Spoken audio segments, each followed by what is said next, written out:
નમસ્કાર દોસ્તો, T farmer ચેનલમાં તમારું સ્વાગત છે। દેશ, દુનિયા અને ગુજરાતના તાજા, મોટા અને સૌથી મહત્વપૂર્ણ સમાચાર જાણીએ તે પહેલા ચેનલમાં નવા હોય તો ચેનલને જરૂરથી સબસ્ક્રાઇબ કરી અને વિડીયોને લાઇક કરી દેજો।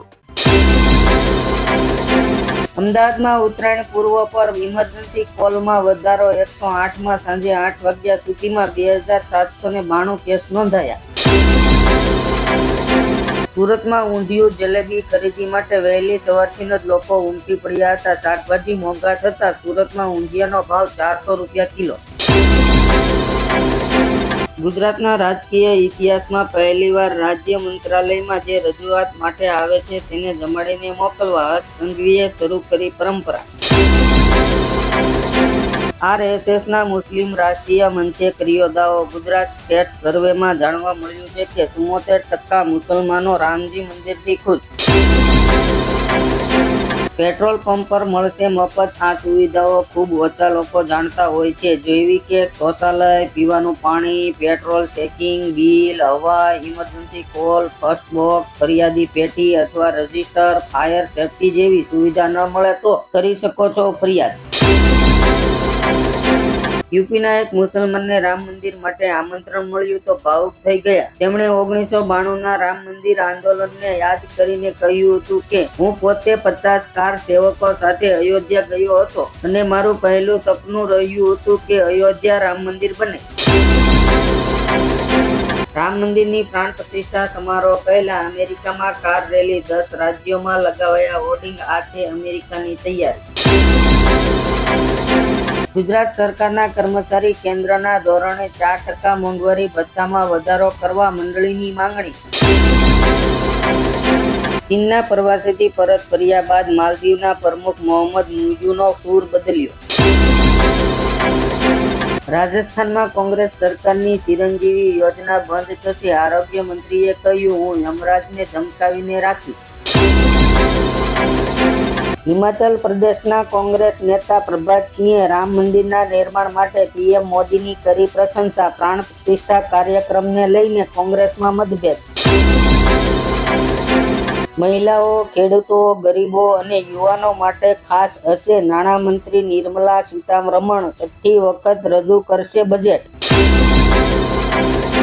ભાવનગરના ખેડૂતોને માઠી દિશા। પહેલા કપાસના ભાવ ન મળ્યા, નિકાસ બંધી થતા ડુંગળીના ભાવ ગગડ્યા, હવે ટમેટાએ રડાવ્યા।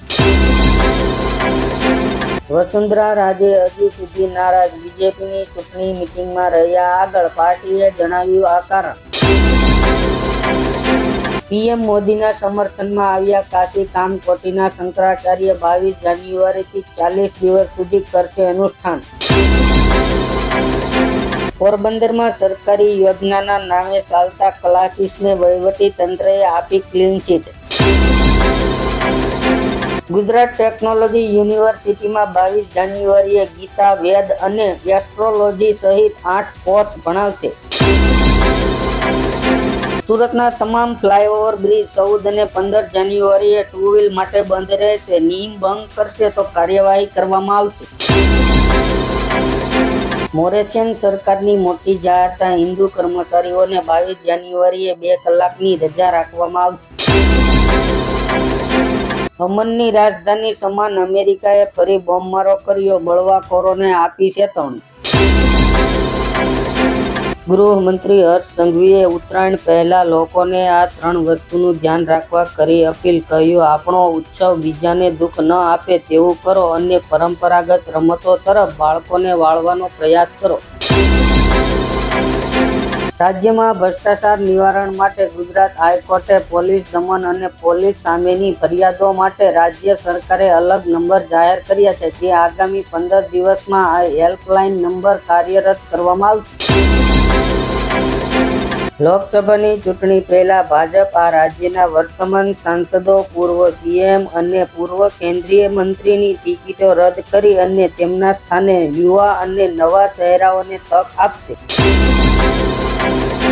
મુંબઈના છત્રપતિ શિવાજી મહારાજ ઇન્ટરનેશનલ એરપોર્ટ પર પ્રવાસીઓની અવરજવરની સંખ્યામાં 112% નોંધપાત્ર વધારો। આસામના મુખ્યમંત્રી હેમંતા બિસ્વાએ જાહેર કર્યું છે કે મહિલાઓને 3 થી વધુ બાળકો હોય તો તેમને સરકારી યોજનાના તમામ લાભ નહીં મળે. ભારતીય સેના પ્રમુખ જનરલ મનોજ પાંડેએ સરહદની સ્થિતિ પર સ્પષ્ટતા કરી છે. ખાસ કરીને ઉત્તરીય સરહદ પર સંવેદનશીલ સ્થિતિ જણાતા વધુ સૈનિકો તૈનાત કરવામાં આવ્યા છે. પહેલા પાકિસ્તાન, બાદમાં શ્રીલંકા અને હવે માલદીવનો વારો છે. ચીને જેના પર હાથ મૂક્યો તે થયા બરબાદ. ભારતીય નૌકાદળની તાકાતમાં મોટો વધારો થયો છે. અદાણી ગ્રુપે પ્રથમ સ્વદેશી ડ્રોન બનાવ્યું. તેની વિશેષતાઓએ ચીન અને પાકિસ્તાનની રાતોની ઊંઘ ઉડાડી દીધી.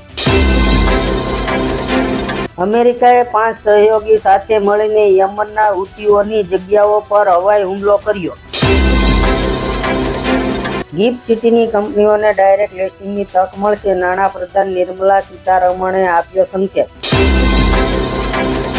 શ્રી કૃષ્ણ જન્મભૂમિ શાહી ઈદગાહ મસ્જિદ વિવાદ પર કાર્યવાહી તેમજ અલ્હાબાદ હાઈકોર્ટમાં ટૂંક સમયમાં કાર્યવાહી હાથ ધરાશે. બંને પક્ષો દ્વારા કોર્ટમાં દલીલો રજૂ કરવામાં આવી. ભરૂચ જિલ્લામાં એક્સપ્રેસ વે, બુલેટ ટ્રેન, ભાંડભૂત બેજર યોજનાના નિર્માણ કાર્ય કરવા માટે ખેડૂતોની સંપાદિત જમીન ગુમાવનાર ખેડૂતો લાંબા સમયથી વળતરની માંગને લઈને આંદોલનના માર્ગે ઉતર્યા.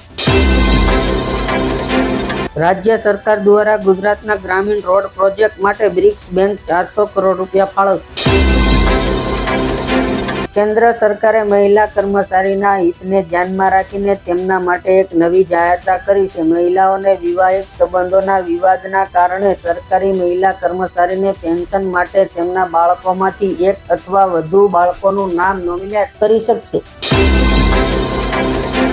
મહિલા ખેડૂતો માટે ખુશીના સમાચાર. ખેડૂતોને વાર્ષિક વેતન 6,000 રૂપિયા આપવામાં આવે તેવી જ રીતે મહિલા ખેડૂતને વાર્ષિક વેતન 12,000 રૂપિયા આપવામાં આવે તેવી 1 ફેબ્રુઆરીએ જાહેરાત કરવામાં આવે તેવી શક્યતા. ભાવનગરના 2 સાયકલ યાત્રીઓ 11 દિવસમાં 1500 કિલોમીટરનું અંતર કાપી અયોધ્યા પહોંચ્યા. સ્ટેચ્યુ ઓફ યુનિટીની આવક વધારવા અને એકતાનગર રેલવે સ્ટેશન ધમધમતું કરવા પરિક્રમા સંઘની રજૂઆત. અયોધ્યા માટે દોડાવશે ફ્રી ટ્રેન. રામલલ્લાના દર્શન માટે છત્તીસગઢની ભાજપ સરકારનો મોટો નિર્ણય. અમૂલ ડેરી 2 વર્ષમાં પ્લાન્ટ વિસ્તરણ માટે આશરે 15,000 કરોડનું રોકાણ કરશે. ભારત હવે કમજોર નથી રહ્યું. અંગ્રેજોની ધરતી પરથી રાજનાથ સિંહનો ચીનને જવાબ.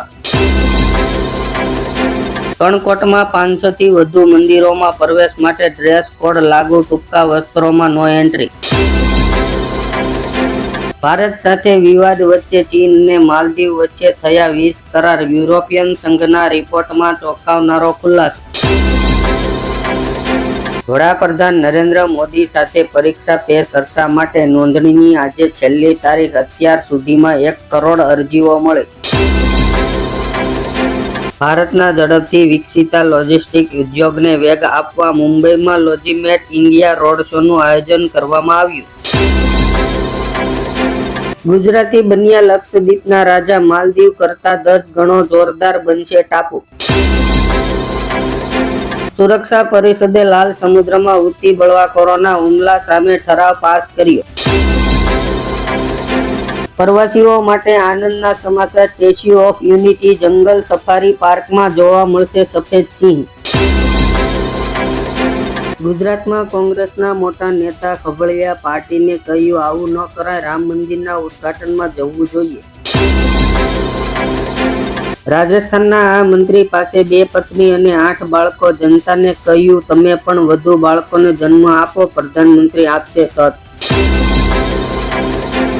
એલઓસી પર પરિસ્થિતિ હજુ પણ તણાવપૂર્ણ છે. જનરલ મનોજ પાંડેએ કહ્યું ટેકનોલોજીનો વધુ સારો ઉપયોગ કરવા પર છે ભારતીય સેનાનું ફોકસ.